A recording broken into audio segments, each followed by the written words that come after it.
कल हमने तृतीय अध्याय का समापन किया था। यह तृतीय अध्याय ईश्वर के विषय में चर्चा कर रहा था, जिसमें हमने देखा ब्रह्म का स्वरूप कैसा है, देव का स्वरूप कैसा है, वो रहता कहाँ है, हृदय की गुफा में रहने वाला उसका स्वरूप कैसा है। वो अंगुष्ठ मात्र है और अतिष्ठत दशांगुलम, और बस वो 10 अंगुल की दूरी में, नाभि द्वार से 10 अंगुल की दूरी पर वह बैठा हुआ है। उसके विषय में कहा वो अणु से अणु है और सूक्ष्माति सूक्ष्म है, महान से महान है। तो वह जो परमात्मा है उसका हमने तृतीय अध्याय में उस देव का, उस ब्रह्म का स्वाध्याय किया। चतुर्थ अध्याय का यह जो प्रकरण आरंभ हो रहा है, इसमें प्रथम उस देव की स्तुति की गई है कि इस संसार में सब कुछ तुम हो, और इसकी अतिरिक्त इस अध्याय में अजा और अज की चर्चा की जाएगी। अजा कौन है, अज कौन है। अज भी 2 प्रकार की कहे, और जैसा इस अध्याय का आप शीर्षक देख रहे हैं, 2 अज, 2 पक्षी, 2 पुरुष के रूप में भोक्ता भोग्य का वर्णन इस अध्याय का विषय है। देव का वर्णन, जिस देव के ऊपर हम चर्चा कर आए हैं उसके विषय में पुनः परमात्मा की, परब्रह्म की, देव की स्तुति करना, ये इस अध्याय का विषय है। जैसा आपने उच्चारण करते हुए इसको देखा,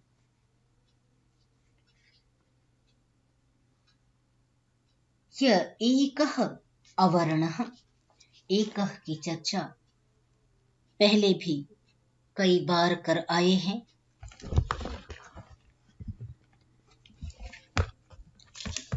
वह एक ही है, और अब एक और कथन की ओर हमारा ध्यान आकृष्ट कर रहे हैं। जो एक है, जो समस्त ब्रह्मांड में व्याप्त हुआ एक है, वह वर्ण रंग रूप से रहित है।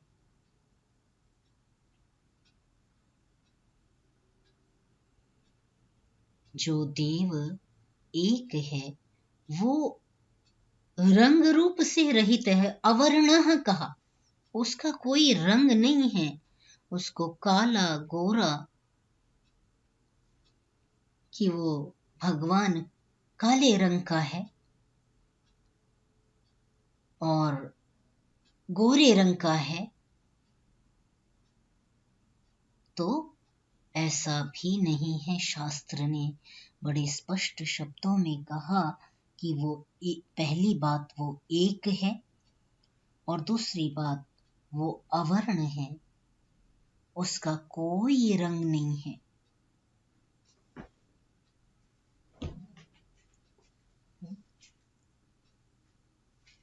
बहुधा शक्ति योगात् वर्णान अनेकान निहितार्थो दधाति। कहा, यद्यपि वह अकेला है, यद्यपि वह रंग रहित है, परंतु वह अपनी अनंत शक्ति सामर्थ्य से जो इस सृष्टि में अनेक रंग जो दर्शन हो रहे हैं, अनेक रंग दिखाई दे रहे हैं, उन सब रंगों को, उन सब वर्णों को धारण करने वाला वह एक देव है। उन सभी को, है ना, शक्ति योगात स्व सामर्थ्य से वर्णान अनेकान निहितार्थो दधाति, अनेक वर्णों को वह धारण करता है। किंच एति चान्ते विश्वम आदौ स देवः सनो बुद्ध्या शुभया संयुनक्तो। उसको कहा कि किंच एति, अंते, कहा वह जो इस ब्रह्मांड को रच करके,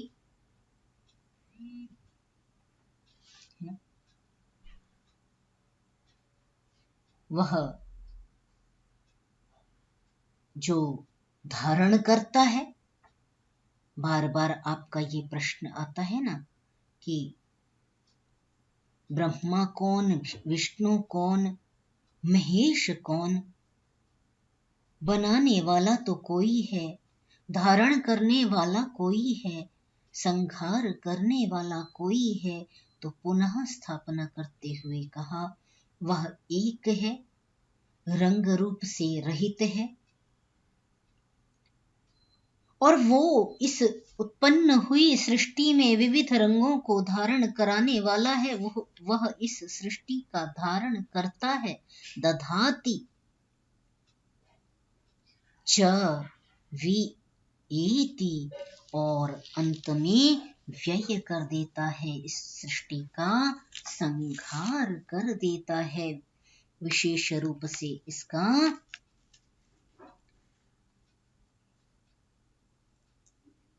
संहार करता है, व्यय करता है। और प्रलय काल में अर्थात अंत काल में, अंते वि एति, अंत काल में वह क्या करता है? प्रलय करता है, संहार करता है ना। और क्या कहा? आदौ स देवः सह बुद्नः बुद्ध्या शुभया संयुनक्तो, और वही इस ब्रह्मांड की आदि में, समस्त जगत में रंग देने में वही विद्यमान है, वही विद्यमान रहता है।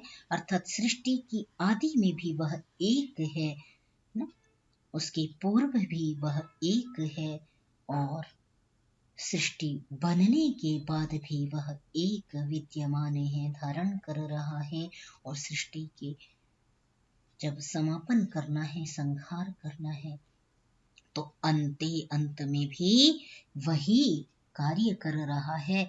सदेवः, वह देव, सह ब्रह्म, वह ब्रह्म, नः, हमको,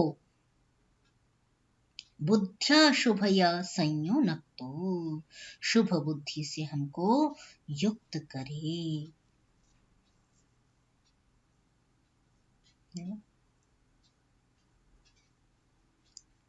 आगे देखिए, तदेव अग्निः,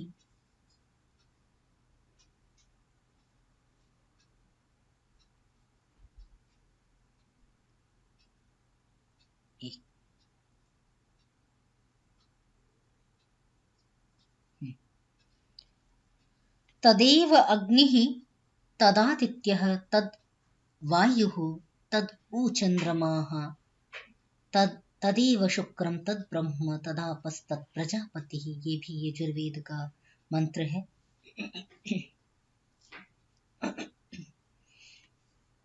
कहा वही अग्नि है, वही आदित्य है, वही वायु है, वही चंद्रमा है।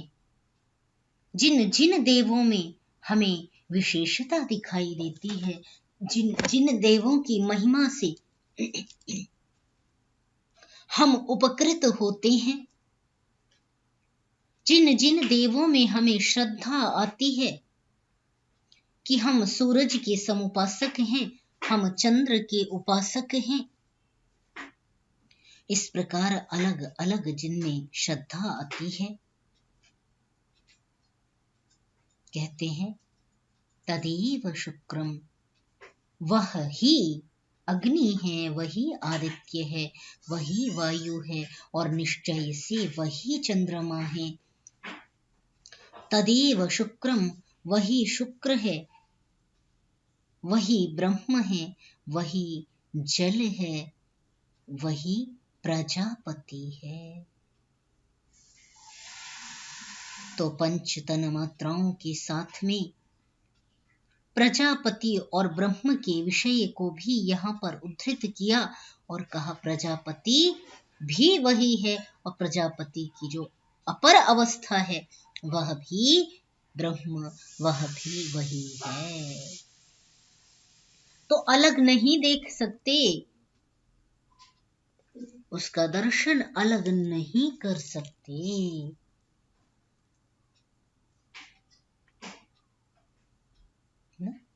वही है, वही है, बारंबार कहना पड़ रहा है। ब्रह्म भी वही है, प्रजापति भी वही है और सब देवों का देव अधिपति भी वही है। यदि आपके पास ये यजुर्वेद है, यदि नहीं है तो आप मंगा सकते हैं, बहुत महंगा नहीं होता।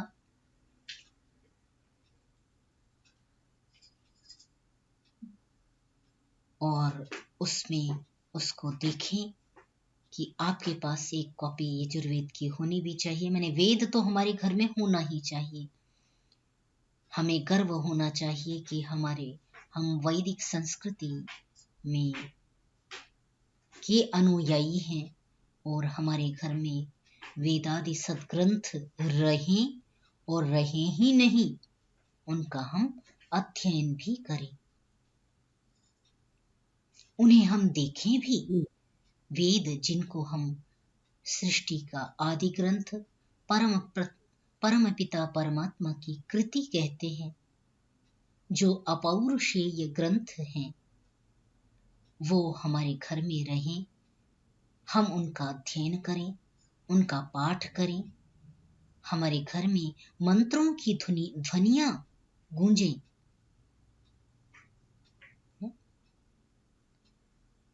और विदुर नीति में बड़ा एक श्लोक है ना, स्मरण होगा आपको तो, स्वाहा स्वधाकार विवर्जितानि श्मशान तुल्यानि गृहाणि तानि। चाणक्य नीति का है संभवतः, चाणक्य नीति का है। पहली पंक्ति अभी मुझे तो स्मरण नहीं है, आपको स्मरण आ रही हो तो आप बोल सकते हैं। हाँ, न विप्रपादोदक कर्दमानि, एक चरण और है, न विप्रपादोदक कर्दमानि न स्वाध्याय विवर्जितानि, ऐसा करके द्वितीय चरण है। वेद शास्त्र ध्वनि, न वेद शास्त्र ध्वनि गर्जितानि, ये दूसरा चरण है। न विप्रपादोदक कर्दमानि, न वेद शास्त्र ध्वनि गर्जितानि, स्वाहा स्वधाकार विवर्जितानि, श्मशान तुल्यानि गृहाणि तानि। कहा वो घर श्मशान तुल्य होते हैं, जहां पर विद्वानों का सत्कार नहीं होता, विद्वानों की पैरों की धूली नहीं पड़ती। विप्रपादो दक कर्दमानि, उनकी चरण रज जिन घरों में नहीं पड़ती, जहां पर वेद शास्त्र की चर्चा नहीं होती। ध्वनि गर्जितानि, वेद शास्त्रों के मंत्रों का नाद नहीं होता। न वेद शास्त्र ध्वनि गर्जितानि, और स्वाहा स्वधाकार से जो घर रहित तो होते हैं, उनकी उपमा श्मशान से की गई है। तो हम अपने घर में रखें, और हमको पढ़ने का अवसर भी मिल रहा है तो पलट करके यदा कदाचित कोई कुछ कहे तो हम अपने प्रमाण हेतु भी रख सकते हैं, देख सकते हैं। जब जब उसके विषय में कोई चर्चा आती है तो हम देख सकते हैं। आगे देखें, त्वम स्त्री त्वम पुमानसी, कोई उसको स्त्री रूप में उसका उसका उसकी प्रतिमा बनाता है। ये अध्याय जहां पर वर्णित है ना, 32 अध्याय जो 32वां है, जिसका ये पहला मंत्र है, उसका ही उसके बाद ही जस्ट इसके बाद ही वो न तस्य प्रतिमा वाले मंत्र हैं। न तस्य प्रतिमा अस्ति यस्य नाम महद यशः। ये प्रकरण पूरा है पर ब्रह्म परमात्मा का ही वहां पर चिंतन किया जा रहा है। नहीं, पुरुष सूक्त नहीं है ये। 31वां पुरुष होगा, ये 32वां है। तो उसके बाद कहा जिसका महान यश है वह परमात्मा, उसकी कोई प्रतिमा नहीं है, कोई आकृति नहीं है। जैसे अभी कह रहे हैं ना, अवर्ण, कोई रंग नहीं है, उसकी कोई आकृति नहीं है, वो अंगुष्ठ मात्र मध्य आत्मा में रहता है, उसका कोई स्वरूप नहीं है, कोई प्रतिमा नहीं है जिसमें हम उसका दर्शन कर सकें। ऐसा वेद में मंत्र है। आप इस अध्याय को यदि निकाल करके देखेंगे, संभवतः तीसरा मंत्र जो है, तीसरा या दूसरा, मैं अभी देख देती हूँ, वो न तस्य प्रतिमा अस्ति यस्य नाम महद यशः, ये वाला मंत्र आता है। तो उसमें स्त्री की कल्पना या पुरुष की कल्पना कुछ भी करें तो कहा तुम ही स्त्री हो, तुम ही पुमान हो। इन वचनों के आधार पर ही से ही अर्धनारीश्वर की कल्पना कर ली गई। और हमने बृहदारण्य के आरंभ में ऐसा एक प्रसंग भी देखा था। वही बात कही कि तुम ही स्त्री हो, तुम ही पुमान हो, तुम ही कुमार हो, उत निश्चय से तुम ही कुमारी हो। त्वम जीर्णः, तुम ही कुमारी हो, और तुम जीर्णः दंडेन वंचसी, तुम सबसे पुराने होते हुए, है ना। धातु जीर्ण में क्या बनाते हैं, ज्रीश वयो हानौ, ज्रीश वयो हानौ, वय का हानि होना, है ना, तो वो जीर्ण है। तो कितनी आयु का तुम्हारी हानि होती है, अर्थात सबसे पुराने तुम हो।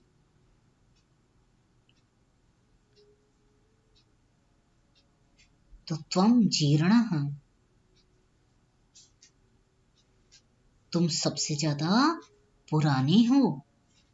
दंडेन वंचसी, तुम दंड के द्वारा, वंचसी शासन करते हो, गति करते हो सब पर। इसीलिए तुम्हारा नाम यम हो जाता है, क्योंकि तुम सब पर शासन करने वाले हो। और तुम जातो भवसि विश्वतो मुख, तुम ही समस्त संसार में उत्पन्न हुए पदार्थों में विद्यमान तुम ही हो।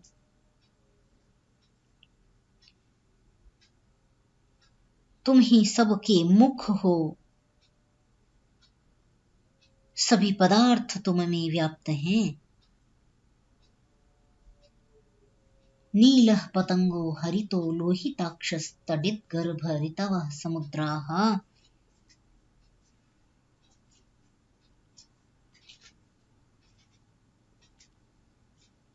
अच्छा, यहाँ पर मैंने ये जो शुक्र इत्यादि शब्द हैं, इनका आख्यान मैंने नहीं किया। संभवतः इनके अर्थ आपको स्पष्ट हैं। अग्नि प्रकाश स्वरूप या पूज्य ऐसा मान सकते हैं। आदित्य जो है, जो अखंड रूप में रहने वाला है, वो, क्योंकि अदिति से हम बनाते हैं आदित्य, अदिति रेव आदित्य। और अदिति को कैसे बनाते हैं, दो अवखंडने से। दिति जो खंडित हो, नादिति अदिति जो कभी खंडित न हो, ऐसा जो आदित्य रूप है, अविनाशी रूप है ना, कभी भी वो घटता बढ़ता नहीं, कभी खंडित नहीं होता। वायु हो, बलवान है। चंद्रमा प्रकाश स्वरूप है, आनंद कारक है। दोनों अर्थ हैं।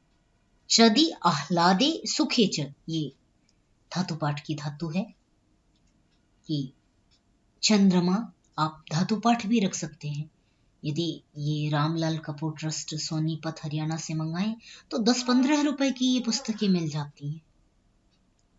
और हर शब्द को वहां पर यदि आप निकाल करके देखें तो बड़ी शब्द की स्पष्टता, शब्द की गंभीरता उससे प्रकट होती है।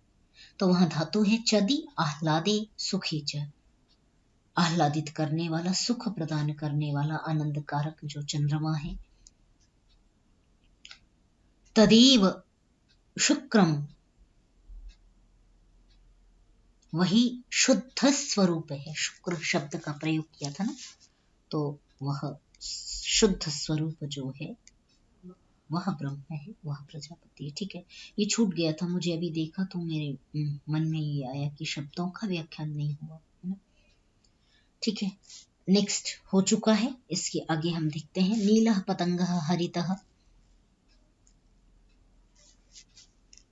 वह जो नील है, पतंग हरित लोहिताक्ष,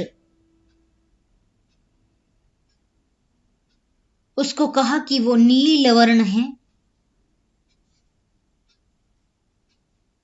अच्छा नहीं, जो अनादि स्वरूप परमात्मा है, जिसको ऊपर कहा कि उसके ये सब रूप हैं, वो अनादिस्त्वम विभुत्वेन वर्तसे, ये जो अग्रिम पंक्ति कही जा रही है, इसमें कहा कि तुम जो हो अनादि रूप से स्वामित्व धारण किए हुए हो, विभुत्वेन वर्तसे ना, विभु प्रभु व्यापक रूप होते हुए तुम विद्यमान हो, और तुमसे ही नील पतंग, नील जो रंग है ना, तुमसे ही नील वर्ण जो आकाश है, नीला से यहाँ पर आकाश को कहना चाह रहे हैं कि नीले रंग वाला जो बड़ा विशाल जो आकाश है।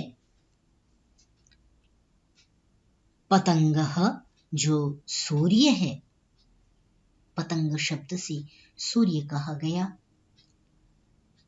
जो निरंतर गतिशील है। पतति गच्छतीति पतंगः, जो निरंतर गति कर रहा है, वो पतंग सूर्य है। ये जो हरितः, हरित वर्ण जो प्रकृति है, लोहिताक्षः, रक्त वर्ण वाला जो सूर्य है, या हाँ कह सकते हैं सूर्य कह सकते हैं, परंतु पतंग फिर पतंग वायु जो निरंतर प्रवाहमान है, कह सकते हैं। आकाश वायु, जो पतंग जो वायु है ना, और लोहिताक्ष से हम सूर्य का आश्रयन कर लेंगे तो जो लाल आंखों वाला जो सूर्य है। तडित गर्भः, जब गर्भ जिसके गर्भ में जिसके तडित रहती है, ऐसा जो मेघ है, ऋतुएं जो हैं, समुद्र हैं, ये सब विश्वा भुवनानि, और जितने लोक लोकांतर जो कोई भी जातानि उत्पन्न हुए हैं, हे परमात्मन तुम अनादि स्वरूप होते हुए तुम ही इनमें विभुत्वेन वर्तसे, इनमें व्याप्त होते हुए तुम ही विद्यमान हो। जो लोक लोकांतर भूः भुवः स्वः जन महः जनः तपः सत्यम, जो लोक लोकांतर भुवन है, समस्त भुवनों का है ना, भुवन की बात कही जाती है ना, तो ये जो भुवन है उन सब लोक लोकांतरों में व्याप्त तुम ही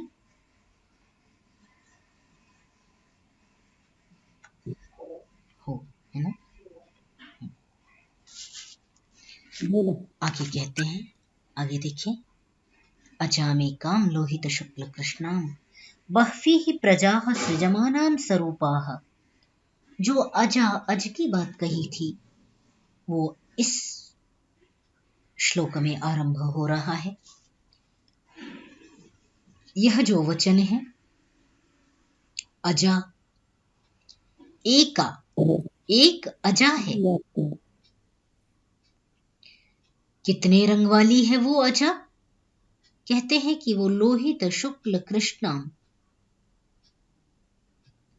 शुक्ल श्वेत अर्थात सत्व वर्ण वाली, लोहित अर्थात रज क्रियाशील लोहित रंग वाली, और कृष्णा तमह, है ना। तो सत्व रज तम से बनी हुई एक अजा है।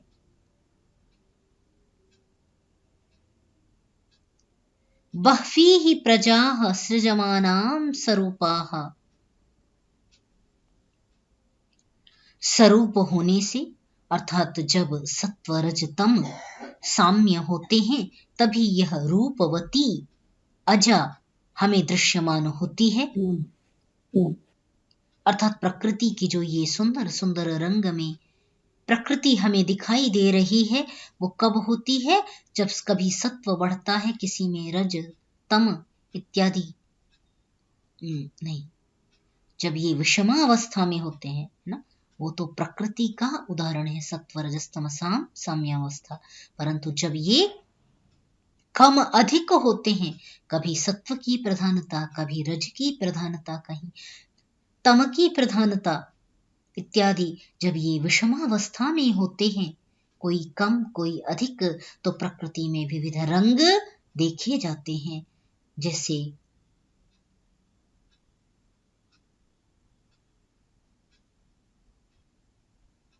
दो रंग मिला दें तो एक नया रंग बन जाता है ना। लाल पीला मिला दें केसरिया बन जाता है, लाल हरा मिला दें तो दूसरा रंग बन जाता है। तो उसी प्रकार इस सृष्टि के में भी क्या है, विविध जो स्वरूप वाली यह जो प्रजाओं को उत्पन्न करती हुई अजा है, वह लोहित शुक्ल कृष्ण इनके वैषम्य से पदार्थों को सृजित करती हुई है, बनाती है, माने हाँ, प्रजाओं को उत्पन्न करती हुई सी है।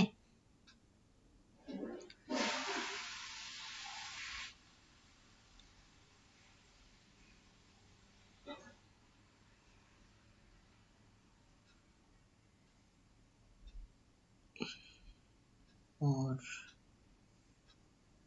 अजह, दूसरा आगे कह रहे हैं, अजह ही एकह, एक तो अज है,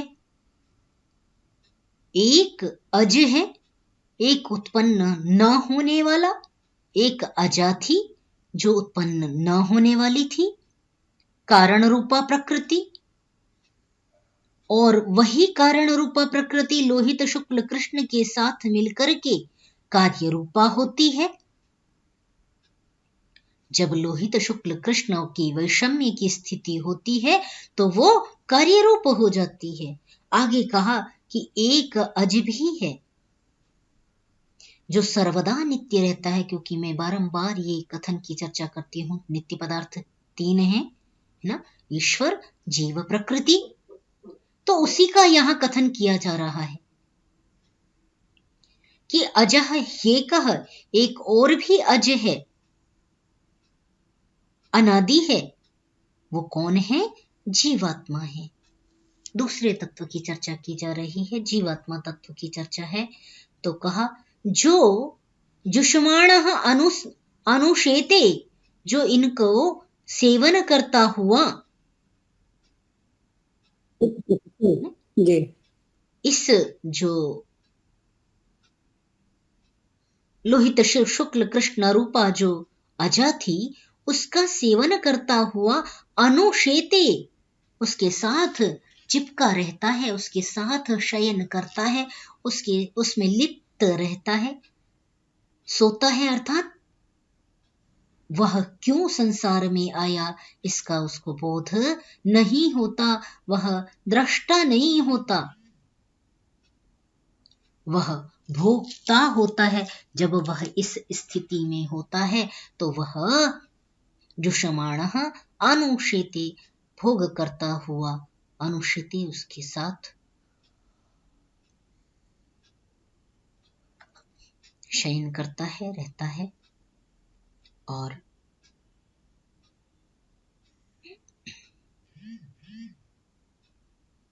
जहाति एनाम भुक्त भोगाम अन्यः अजः। दूसरा जो अन्यः अजः, जो इनसे भिन्न अज है। एक अज पहले कहा और उसके बाद कहा अन्यः अजः, जो दूसरा अज है वो न तो भोग करता है, भुक्त भोगाम जहाति, वो भुक्त भोगा जो अजा है, भोग की जाती हुई, पहले अज के द्वारा भोग की जाती हुई जो अजा है उसको भुक्त भोगाम इनाम जहाती, वो इसको छोड़ देता है, माने वो इसमें लिप्त नहीं होता। तो दो तत्व अलग अलग कहे गए, एक अज, तीन तत्व अलग अलग कहे गए। पहला अजा कहा, दूसरा अज कहा, तीसरा भी अज कहा, परंतु पहले और दूसरे अज में अंतर क्या है? तो कहा एक तो भोगने वाला है और एक देखने वाला है। जो देखता है वो पदार्थों को, अजा में जो पदार्थ भोग्य पदार्थ विद्यमान है, अजा के उन पदार्थों से वह दूर रहता है। अज तो दोनों हैं, एक हंस है, दूसरा परम हंस है, एक नर है, एक वैश्वानर है, एक आत्मा है, एक परमात्मा है, एक ईश्वर है, दूसरा परमेश्वर है।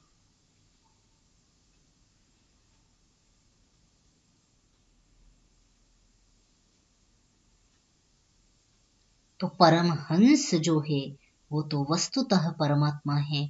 हम लोक में अपने नाम के आगे पीछे कई लोग लगा के रखते हैं कि परमहंस परमहंस, है ना। वेद के शब्दों में देखें तो हंस जीवात्मा बारंबार कहा जा रहा है, वहीं परमहंस परमात्मा कहा गया है। जब देखा, अरे ये तो बढ़ाया ही नहीं, स्मरण भी नहीं रहा, आपने भी नहीं कहा।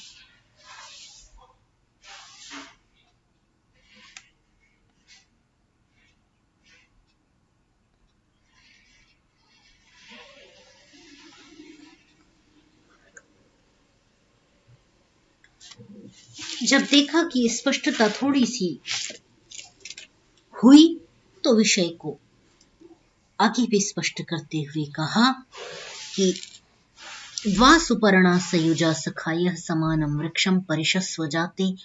दो पक्षी हैं, सुंदर सुंदर पंखों वाले हैं, दोनों ही मित्र हैं, सयुजा हैं, है ना। सयुजा सखायः समान भाव से रहने वाले दो मित्र हैं, और समानम वृक्षम परिशस्व जाते, और दोनों ही एक समान वृक्ष में ही दोनों बैठे हुए हैं। परंतु दोनों में भिन्नता क्या है? तयोः अन्यः पिप्पलम स्वाद्वत्ति, जिस पिपल के वृक्ष में बैठे हैं उसमें दूसरा, अन्यः माने एक, तयोः अन्यः उनमें से एक, पिप्पलम पीपल के जो फल है, उस स्वादिष्ट जो फल है, स्वाद्वत्ति कहा गया था, है ना। जब आपको इसको पढ़ने में या उच्चारण करने में कष्ट हो तो अलग अलग कर लीजिए, स्वादुवत्ति अन्यथा स्वाद्वत्ति। तो जो सुंदर पीपल का स्वादिष्ट फल था, उसको एक तो खाता है और दूसरा अनशनन न खाता हुआ अन्य, जो दूसरा है अन्य अनशनन, दूसरा फल को न खाता हुआ अभिचाकशीति, भली प्रकार सब ओर से निरीक्षण कर रहा है। जी, दूसरा दृष्टा है, पहला भोक्ता है। ऐसे ये दोनों पक्षी जिस वृक्ष में बैठे हैं, जिस वृक्ष में बैठे हैं वह वृक्ष अजा है, और जो फलों को खा रहा है वो पहला अज है, और अन्य अजह, जो दूसरा अज है वो केवल प्रकृति में वृक्ष पर बैठा हुआ, अजा पर बैठा हुआ केवल और केवल दर्शन कर रहा है, उसमें लिप्त नहीं हो दृष्टा रहा है, है। दृष्टा। जी। तो आज के लिए इतना ही करेंगे, इस आगे शेष कल।